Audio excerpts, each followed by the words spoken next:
Kapuso mga nag-agi nga bagyo sa Western Visayas, nangindako ang epekto sa kabuhi kag palangabuhian sa mga residente. May leksyonahan kita nga nakuha dire kag ano-ano nga mga pagpanghanda ang kinahanglan buhaton sa masunod nga tuig 2023. Yaring balita ang itutukan ni Zen Kilantang. Darwa magalirang baka. Nobyembre sining nga tuig sang nagbilin sang dako nga halit sa Western Visayas ang Bagyo Paeng. Halin sa infrastruktura, agrikultura kag palangabuhian, may mga kabuhi man nga nautas. Isa sa mga makabig labing nga nahalitan sang bagyo ang probinsya sang Antique. May mga balay kag kasapatan nga ginanod sang baha, pati mga karsada kag taytay wala gin palampuas sang mabaskog nga ragasa sang tubig. Kaangay na lang sang Paliwan Bridge sa Barangay Cubay North, Bugasong nga nagakonekta sa Lawaan kag iban pa nga banwa sang Northern Antique.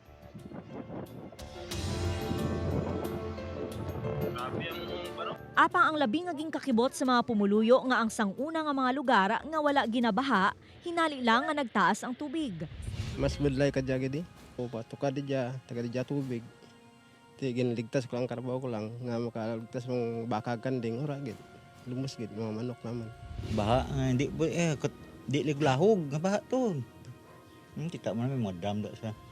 Magluwas sa Antique, naapektuhan man sang pagbaha ang iban nga probinsya sa Western Visayas. Ginatatap sang maayo ni Tatay Ernesto ang iya mga tanom nga balatong, okra, alugbate kag katumbal diri sa barangay Pagsangaan sa Pavia, Iloilo.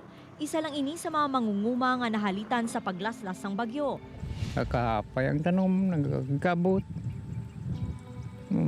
Damo ilamon, pumuyuan ta nga hindi maperday tanom tayo.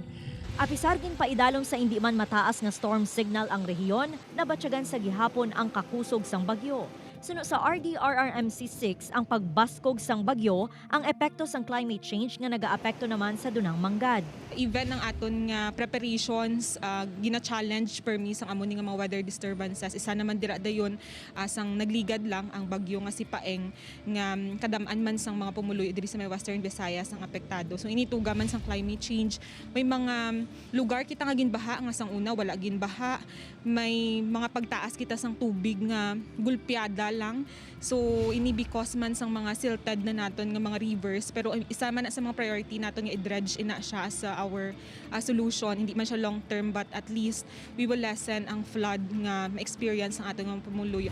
Gintakos man ang ikasarang sa mga responders sa tion sang emerhensya. Gani tutukan man sa tuig 2023 ang pagpasanyog sang rescue operations kag pagdugang pa sa mga equipment. Even nga may mga tag-as nga pagbaha, kung may mga enough lang gid ni sila tani nga mga equipment and even vehicles nga makasigi-sigi sila respondi sa aton nga pumuluyo, maayo gid ina tani. So isa ina sa mga gusto naton man nga mapasangkad pagid in 2023 nga at least ang aton nga mga LGUs would prioritize man investing more on DRRM with the change sa aton nga and more challenging nga DRM landscape. But of course, permi man namon gina-emphasize nga ang aton nga preparedness sang pumuluyo kag pagpamati gid permi sang amon nga mga abiso sa ila. Di na naton pagulaton nga kung sa diin ginabaha na kita.